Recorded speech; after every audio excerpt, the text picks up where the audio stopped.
పితా పుత్ర పరిశుద్ధాత్మ నామమున ప్రభువునందు మిక్కిలి ప్రియమైన సహోదరి సోదరులారా, ఈనాటి ధ్యానాంశం పశ్చాత్తాపం పరలోక రాజ్యానికి మార్గం. యోహాను శుభవార్త 8వ అధ్యాయము 1 నుండి 11 వచనాలు చూసినట్లయితే వ్యభిచారమున పట్టుబడిన స్త్రీ ఉపమానాన్ని ధ్యానించబోతున్నాం. ఈనాటి మొదటి పట్టణంలో మనం ధ్యానించే అంశం యెషయా గ్రంథము 43వ అధ్యాయము 18వ వచనంలో, నేను మీ పూర్వపు పాత సంఘటనలను జ్ఞప్తికి తెచ్చుకొనవలసిన పని లేదు అంటూ ప్రభు చెబుతున్నారు. వ్యభిచారంలో పట్టుబడిన స్త్రీని ప్రభు సన్నిధికి తీసుకువచ్చి అక్కడ ప్రజలు, పరిసయ్యులు, ధర్మశాస్త్ర బోధకులు అంటున్నారు, ఈవిడ వ్యభిచారంను పట్టుబడినది, మోషే ధర్మశాస్త్ర ప్రకారంగా రాళ్లతో కొట్టి చంపమనే ఆజ్ఞ ఉంది, మీరేమంటారు అని అడుగుతున్నారు. ఇక్కడ చాలా జాగ్రత్తగా ధ్యానించవలసిన అంశం ఏంటంటే, ప్రభుని ఇరకాటంలో పెడదామని చూస్తున్న పరిసయ్యులు, ధర్మశాస్త్ర బోధకులు. చాలాసార్లు మన అనుదిన జీవితాలలో మనం ఇతరులని ఏదో ఒక సమయంలో ఇరికించడానికి, వాళ్ళని సమస్యల్లో పెట్టడానికి, చిక్కుల్లో తోయడానికి పరిసయ్యులాగా, ధర్మశాస్త్ర బోధకుల్లాగా ఆలోచిస్తుంటాం.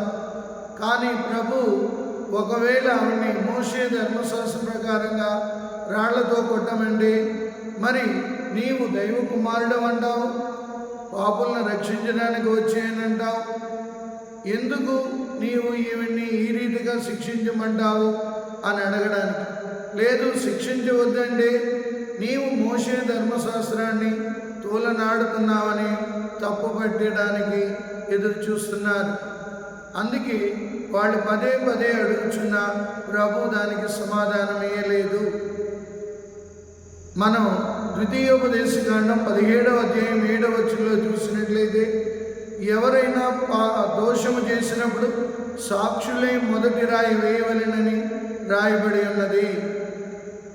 ఆ సందర్భాన్ని పునస్కరించుకొని వీళ్ళు ఆమెను రాళ్లతో కొట్టి చంపుదామని చూసే సమయంలో ప్రభు పవిత్రాత్మ పూరితుడై ఉన్నది దైవ కుమారుడైన ప్రభు చెప్పే చక్కని సమాధానం, మీలో పాపము చేయని వాళ్ళు తొలిసారిగా ఆవిడ మీద రాళ్ళు వేయండి అంటున్నారు. ప్రభు నన్ను ప్రియులారా, అక్కడ ఉన్న వాళ్ళందరూ కూడా పాపాత్ములైన ప్రభువుకు తెలుసు, వారి అంతరాత్మకు కూడా తెలుసు. కానీ పైకి గంభీరంగా నడుస్తూ ఈవిడ తప్పు చేసింది అని తప్పును ఎత్తి చూపిస్తున్నారు. అందుకే మత్తయి శుభవార్త 7వ అధ్యాయం 1వ వచనంలో, పరులను గూర్చి మీరు తీర్పు తీర్చకుడు, అప్పుడు మిమ్మల్ని గూర్చి కూడా తీర్పు తీర్చబడదు. మీరు ఏ కొలతతో కొలిచెదరో అదే కొలత మీకును కొలవబడును అని 2వ వచనంలో చెప్పబడుతుంది. ఆ తరువాత ప్రభు అదే మత్తయి శుభవార్త 7వ అధ్యాయంలో 4వ వచనంలో చూస్తున్నాం, మొదట నీ కంటిలో దూలమును తీసివేసి అప్పుడు ఎదుటివాడి కంటిలో నలుసును తీసివేయమని ప్రభు సెలవిస్తున్నారు. అవును ప్రియులారా, ఈ తపస్కాలంలో ఉన్న మనం చాలాసార్లు ఇతరుల తప్పులు ఎత్తి చూపిస్తాం. వాడు ఇలాంటి వాడు, ఈమె ఇలాంటిది అని ఇతరుల తప్పులు ఎత్తి చూపిస్తూ మనల్ని మనం ఆత్మవంచన చేసుకుంటాం. అందుకే ప్రభు అంటున్నాడు, మొదట మీ కంటిలో దూలమును తీసివేసి అప్పుడు ఎదుటివాడి కంటిలో నలుసు తీయడానికి ప్రయత్నించండి అంటున్నాడు. ప్రతి క్రైస్తవుడు, క్రైస్తవురాలు మొదటగా మన తప్పులు సరిదిద్దుకున్నప్పుడు అప్పుడు మనం ఇతరుల్లో తప్పులు ఎత్తిపట్టడానికి ఇష్టపడము. ఎందుకంటే మొదటగా మనమే బలహీనలు కాబట్టి అప్పుడు ఇతరులను కూడా అర్థం చేసుకోవడానికి ప్రయత్నిస్తుంటాము. అందుకే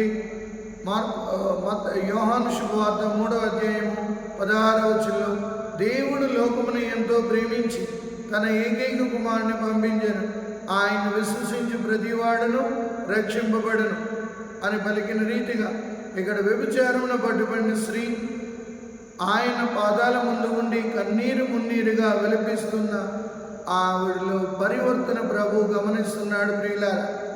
అందుకే శిరాపుత్రుడైన యేసు జ్ఞాన గ్రంథం 17వ అధ్యాయం 15వ వచనంలో నరుల చేయడములు ప్రభు నిత్యము గమనించుచుండెను, అతని కన్ను కప్పజాలము అంటున్నాడు. కాబట్టి ఆ వ్యభిచారమును పట్టుబడిన స్త్రీలో పరివర్తన చూసి ప్రభు పన్నెత్తి మాట్లాడలేదు. ఎప్పుడైతే ప్రభు మీలో పాపము చేయని వాడు మొదటగా రాయి విసిరండి అనబోటికి వాళ్ళందరి చేతుల్లో ఉన్న రాళ్ళు వెనక్కి వెళ్ళిపోయి మనుషులందరూ కూడా వెనక్కి వెళ్ళిపోయారు. అంటే దీన్ని బట్టి మనం గమనించవలసిన అంశం, మన అందరం బలహీనులమే, మనం అందరం పాపాత్ములమే. పరిశుద్ధుడైన దేవునికి మాత్రమే పాపి పైన అధికారం ఉంది. అంతటి గొప్ప కరుణామయుడు ఆ మగ్దల మరియమ్మలో పరివర్తన చూసి ఆవిడ్ని ప్రేమపూర్వకంగా క్షమిస్తున్నాడు. అందుకే 2 కొరింథీయుల 5:17లో మీలో ఎవరైనా క్రీస్తునందున్న ఎడల అతడు నూతన సృష్టి, పాత జీవితం గతించినది, క్రొత్త జీవితం ప్రారంభమవుతుంది. ఇక్కడ మగ్దల మరియమ్మ తన పాపాలకి ఎప్పుడైతే పశ్చాత్తాపడుతుందో ఆమెను ఒకే ఒక మాట అడిగాడు, అమ్మా నిన్నెవరూ శిక్షించలేదా? లేదు ప్రభు. అయితే వెళ్ళి ఇక పాపము చేయకము. అదే మాటను ప్రతిసారి పాప సంగీతంలో ప్రభు మళ్ళా మనతో గురువుతో పలుకుతున్నారు. మన పాపాలు ఒప్పుకున్నప్పుడు మొదటగా మనం పాపాలను ఒప్పుకోవాలి, వాటిని విడిచిపెట్టాలి, వాటిని గురించి క్షమాపణ అడగాలి. అప్పుడే మనం దేవుని యొక్క రాజ్యానికి వారసులుగా మారగలం, ప్రభు బిడ్డలుగా కాగలం. ప్రభు మిమ్మందరినీ దీవించి కాచి కాపాడును గాక. పితా పుత్ర పవిత్రాత్మ నామమున ఆమేన్.